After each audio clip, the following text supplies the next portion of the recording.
নমস্কার বন্ধুরা, আজকের আমি আপনাদের সঙ্গে আলু আর মটরশুঁটি দিয়ে দুর্দান্ত স্বাদের একটা রেসিপি শেয়ার করে নেব, যেটা রুটি, ভাত, পরোটা সব কিছুর সাথে খেতে জাস্ট ফাটাফাটি হয়। তো চলুন দেখে নিই। রেসিপিটি তৈরি করার জন্য প্রথমেই, যেহেতু আমি আগে বলেছি আলু আর মটরশুঁটির রেসিপি, তাই প্রধান উপকরণ হলো আলু। আলুটাকে আমি ছোট্ট করে কেটে নেব। আমি আপনাদেরকে দেখিয়ে দিচ্ছি কিভাবে কাটতে হবে। একদম ছোট ছোট করে কেটে নিতে হবে, খুব একটা বড় করে রাখলে কিন্তু ভালো লাগবে না। তো আপনারা আলুর পরিমাণটা নিজেদের মতো করে নেবেন, আর আলুটাকে ঠিক এইরকমভাবে কেটে নেবেন। এই দেখুন, এইভাবে কেটে নিতে হবে। সমস্ত আলুগুলোই কেটে দেখুন রেডি করে ধুয়ে নিয়েছি। এবারে চলুন রেসিপিটি তৈরি করব। প্রথমে আমি কড়াইতে দিয়ে দিলাম বেশ কিছুটা পরিমাণে রিফাইন তেল, আর তার সঙ্গে দিয়ে দিলাম কিছুটা পরিমাণে সর্ষের তেল। দুই রকম তেল মিলিয়ে রান্নাটা করব। তেলটাকে হাই হিটে গরম করে নিয়ে গ্যাসের ফ্লেমটাকে মিডিয়ামে করে দিয়েছি। এবারে আলুটাকে প্রথমে ভেজে নেব, একদম মোটামুটি 80% ভেজে নিতে হবে। রেসিপিটি ভীষণ সহজ সরল, কিন্তু খেতে হয় দুর্দান্ত। অল্প একটু লবণ দিয়ে আলুটাকে ভাজা ভাজা করব, যাতে করে লবণের স্বাদটা আলুর মধ্যে খুব ভালোভাবে ঢুকে যায়।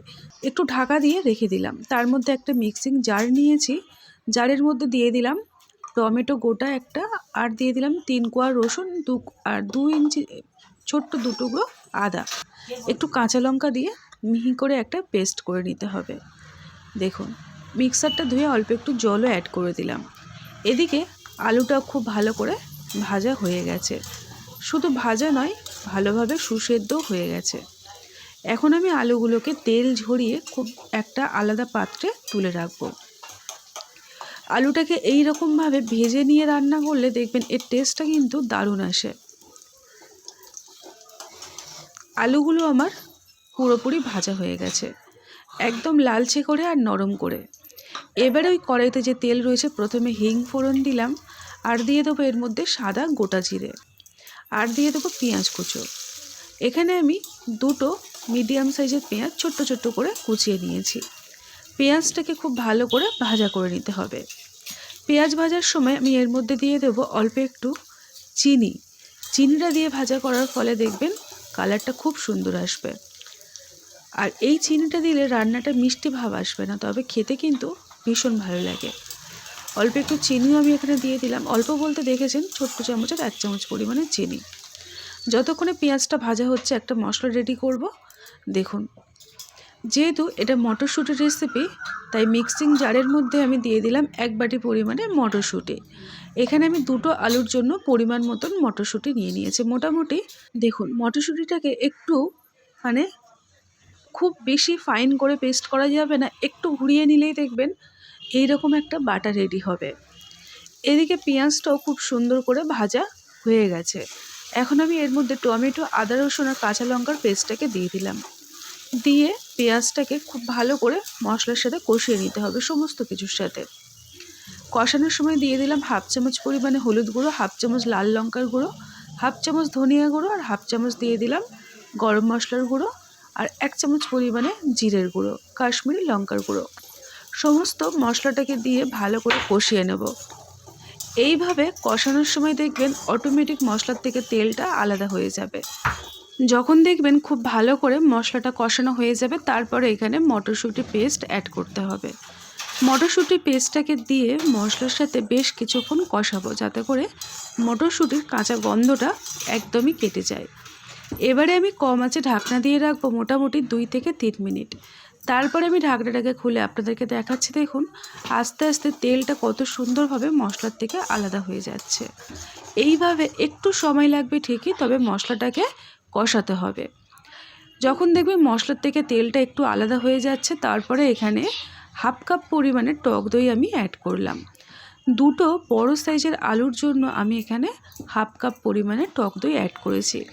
এই রেসিপিটি খেতে হয় একটু টক টক, খেতে কিন্তু বেশ ভালো লাগে। অল্প একটু কসুরি মেথি পাতা আমি এখানে অ্যাড করে দিলাম। কসুরি মেথি পাতাটা দেখবেন বাজারে খুব সহজে কিন্তু আমরা পেয়ে থাকি, আর এই মেথি পাতাটা দেওয়ার ফলে রান্নার স্বাদটা দারুণ আসে। এবারে টক দই আর মশলা সব কিছু একটু সময় নিয়ে কষাবো। যেহেতু আগের থেকেই মশলাটা ভালো করে কষিয়ে নিয়েছিলাম, তাই বেশিক্ষণ সময় আর লাগবে না।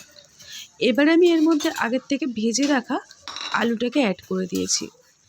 আলুটাকে মোটামুটি আপনারা কিন্তু 80-90% সেদ্ধ করে নেবেন, মানে ভেজে সেদ্ধ করে নেবেন। এতে করে দেখবেন রেসিপিটা একদম মাখা মাখা তৈরি হবে আর খেতে দুর্দান্ত লাগে।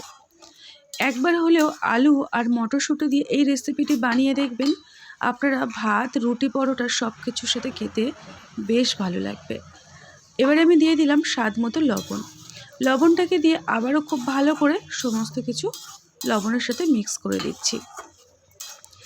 এই রকমই নানা রকম রেসিপি পাওয়ার জন্য চ্যানেলটিকে সাবস্ক্রাইব করে রাখতে পারেন।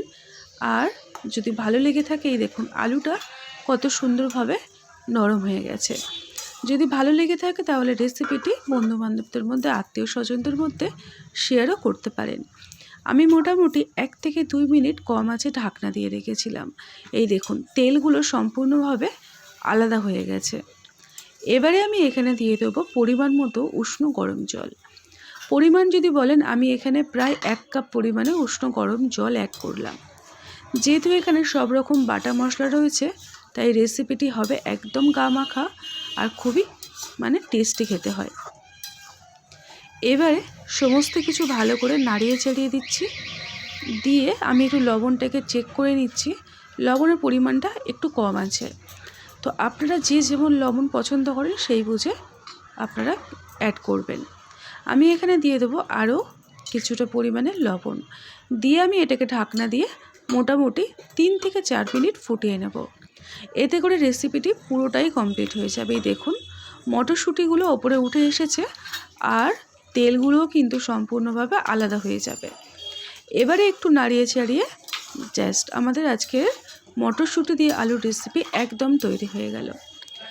তো বন্ধুরা, আজকের আপনাদের রেসিপিটি যদি ভালো লেগে থাকে তাহলে এই রকমই নানা রকম রেসিপি পেতে চ্যানেলটিকে সাবস্ক্রাইব করে নোটিফিকেশনে দেখবেন অল বাটন রয়েছে, ওটা প্রেস করে দেবেন। তাহলে এখনও পর্যন্ত আমার যত রকম ভিডিও আছে সব কিছু নোটিফিকেশান আপনারা অটোমেটিক পেয়ে যাবেন। এই দেখুন রেসিপিটি আমার একদম ফাইনাল ফিনিশিং হয়ে গেছে। এবারে আমি সবার শেষে একটু ফ্রেশ ধনেপাতা কুচি দেবো, দিয়ে নামিয়ে রাখবো। তো বন্ধুরা, আজকের আপনাদের এই আলু আর মটরশুঁটির রেসিপিটি কেমন লাগলো? আশা করছি ভালো লেগেছে। আর ভালো লাগলে এইভাবে একবার হলেও ট্রাই করে দেখবেন। আর আমাকে জানাতে কিন্তু একদম ভুলবেন না যে আজকের আপনাদের রেসিপিটি কেমন লেগেছে। দেখুন ধনেপাতাটা দিয়ে ভালো করে সমস্ত কিছুকে আমি মিক্স করে দিলাম। এবারে আমি গ্যাসের ফ্লেমটাকে অফ করে দেবো, যেহেতু ধনেপাতা দিয়ে দিয়েছি। আর রান্নাটাও আমার একদম পুরোপুরি হয়ে গেছে। একটা পাত্রের মধ্যে আমি গরম গরম সার্ভ করে নিয়েছি। বন্ধুরা দেখুন, রুটি, পরোটা, লুচি, ভাত সব কিছুর সাথে আপনারা এই রেসিপিটি সার্ভ করতে পারবেন। রাতে ডিনার হোক অথবা স্কুল কলেজের টিফিন, রুটি পরোটা দিয়ে খুব ভালো লাগে। আজকের মতো এই পর্যন্ত।